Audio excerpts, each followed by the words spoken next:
We're going to cover several items on your Yealink cordless phone. The indicator light in the top will let you know if you have missed calls or voicemails. The two buttons located just below the screen are called soft keys, and they'll change depending on what the phone is doing. You've got your button to turn on speakerphone, your voicemail button, your send or dial button, your hang up, power on, and power off button. When you turn the phone on, you'll notice a time clock. With a second press of the power button, you'll get to the home screen. When on the home screen, you'll have your indicator if you've got a missed call or whatnot. To get that to go away, simply press the exit button. If you need to go back to any call history, simply press the soft key located below history. In the phone, anytime you need to check your voicemail, you can press the voicemail key. You'll arrow down to your voicemail and hit select. It'll say your extension number right after the word SIP. Some other quick tips on this phone: you can check your voicemail by holding down the number 1, and it will also get to your voicemail. You can turn the ringer on and off by holding down the asterisk symbol, and if you do that, it will turn the ringer off, and then you'll have an indicator in the top of your screen that the ringer's off. To turn the ringer back on, hold down that asterisk key again, and it'll turn the ringer back on. If you hold down the pound symbol, it will lock your phone to where it can only dial emergency numbers, and that's good for if the phone's in your pocket or something like that. You also have a mute button down here for when you're on a call and need to mute it, and a transfer button.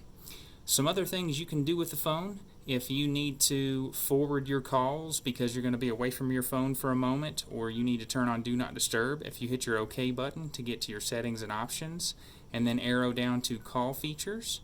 Once in Call Features, you have Call Forwarding and Do Not Disturb. To engage either of those features, simply hit OK, and for instance, for Do Not Disturb, you're going to arrow over and hit Save, and that would turn Do Not Disturb on. If you needed to do Call Forwarding, you'd hit OK, determine when you want your call forwarding to function, and then you'd hit OK to engage that. You would arrow over to Enabled, arrow down, and the target is either your internal extension number you'd like this to go to, such as a colleague or coworker, or you can put your 10-digit cell phone number in there and then hit Save. It's just as easy to turn those off by simply going right back into those options and arrowing over to Disable. So those are a few features on your Yealink phone and a few hotkeys to get you acclimated. When you have this phone on its charging dock and you pick it up, it'll automatically answer a call, and when you put it back down on its charging dock, it will automatically hang up on the call. If you want to turn that feature off, you can do so in the options, but that is on by default. And that is under Telephony and then Auto Answer. Alright, we're going to cover your Yealink cordless phones. On the phone, we currently have a caller. We're going to cover putting that caller on hold and how to do transfers. So to do anything on the cordless phone, you'll hit Options while on the call, and then you can arrow down to put a caller on hold and hit OK, or you can start a transfer and hit OK. You can also start a transfer with the transfer button in the bottom left of the phone. So I'm going to go back, and then I'm going to actually start a transfer by hitting the transfer button in the bottom left. Once I hit that, I will dial the extension that I want to do a warm transfer with, and I'm going to hit dial to send that call. So I'm waiting on 103 to answer so that I can tell them, you've got a person on the line, would you like to talk to them, yes or no? So 103 answered. So 103 is saying, yes, I would like to talk to that person. So to complete the transfer and send it over, you'll hit the transfer button again in the bottom, or you can hit it in the top right. So that's how you can do a warm transfer on your cordless phone system. Now you can also do a blind transfer or a blind transfer to voicemail by simply pressing the transfer button after you've dialed the extension, and I'll show you that. So here is a blind transfer where we've got our caller on, and they say, I would like to talk to extension 103. So you'll press your transfer button, you'll dial 103, and you'll press your transfer button again, or press transfer up here. That does a blind transfer. We're going to answer the call by hitting the green button or accept. So we're going to answer that call. While I've got that caller on the line, I am going to do a blind transfer to a voicemail.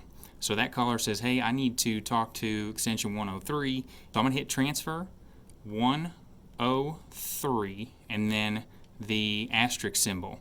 And then I'm going to hit transfer again, and that sends that caller directly to the mailbox of the person that you are transferring them to. We're going to cover three-way calls and conference calling. So I'm going to get a call on the line. So I've got my call on the line. Let's just pretend like we need to engage a three-way call and bring somebody else into this call. We're going to tell the caller to please hold. We're going to hit options, go to conference, hit OK or hit OK. Then the caller will now be on hold.